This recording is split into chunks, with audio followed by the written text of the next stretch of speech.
Thank you for joining us today. It is June 25th, and this is St. Giles in the Word, a daily recording of our readings. Today we will read from 1 Corinthians 10 and Psalm 144 from the New International Version.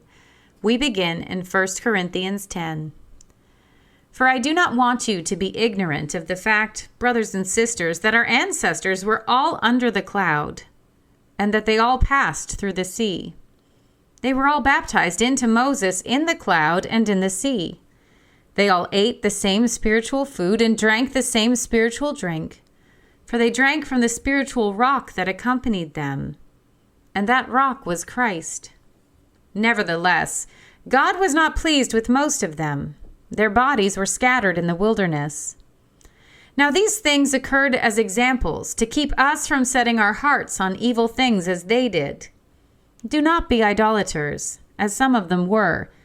As it is written, the people sat down to eat and drink and got up to indulge in revelry. We should not commit sexual immorality, as some of them did, and in one day 23,000 of them died. We should not test Christ, as some of them did and were killed by snakes. And do not grumble, as some of them did, and were killed by the destroying angel. These things happened to them as examples and were written down as warnings for us, on whom the culmination of the ages has come. So if you think you are standing firm, be careful that you don't fall. No temptation has overtaken you except what is common to mankind. And God is faithful. He will not let you be tempted beyond what you can bear. But when you are tempted, He will also provide a way out so that you can endure it. Therefore, my dear friends, flee from idolatry. I speak to sensible people. Judge for yourselves what I say.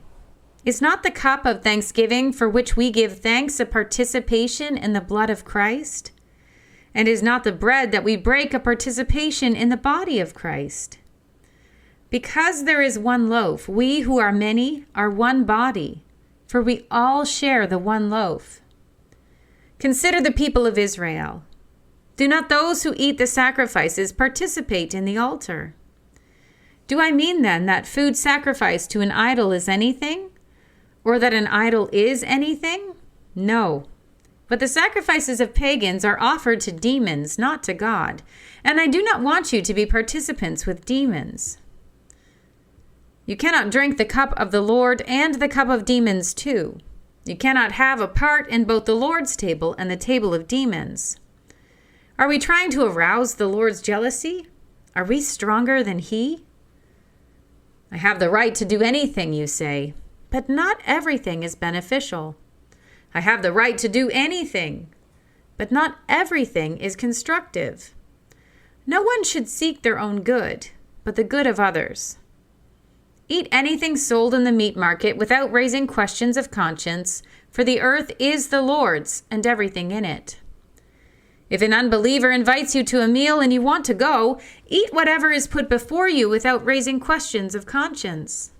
But if someone says to you, "This has been offered in sacrifice," then do not eat it, both for the sake of the one who told you and for the sake of conscience. I am referring to the other person's conscience, not yours, for why is my freedom being judged by another's conscience? If I take part in the meal with thankfulness, why am I denounced because of something I thank God for? So whether you eat or drink or whatever you do, do it all for the glory of God.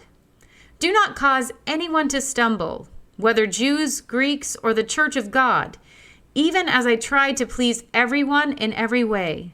For I am not seeking my own good, but the good of many, so that they may be saved. We turn now to Psalm 144. Praise be to the Lord my rock, who trains my hands for war, my fingers for battle.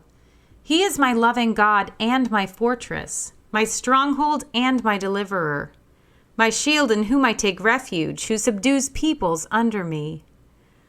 Lord, what are human beings that you care for them, mere mortals that you think of them? They are like a breath. Their days are like a fleeting shadow. Part your heavens, Lord, and come down. Touch the mountains so that they smoke. Send forth lightning and scatter the enemy. Shoot your arrows and rout them. Reach down your hand from on high. Deliver me and rescue me from the mighty waters, from the hands of foreigners, whose mouths are full of lies, whose right hands are deceitful. I will sing a new song to you, my God. On the 10-stringed lyre I will make music to you. To the one who gives victory to kings, who delivers his servant David. From the deadly sword deliver me. Rescue me from the hands of foreigners, whose mouths are full of lies, whose right hands are deceitful. Then our sons in their youth will be like well-nurtured plants, and our daughters will be like pillars carved to adorn a palace. Our barns will be filled with every kind of provision. Our sheep will increase by thousands, by tens of thousands in our fields. Our oxen will draw heavy loads. There will be no breaching of walls, no going into captivity, no cry of distress in our streets. Blessed is the people of whom this is true. Blessed is the people whose God is the Lord. Here ends our reading for today.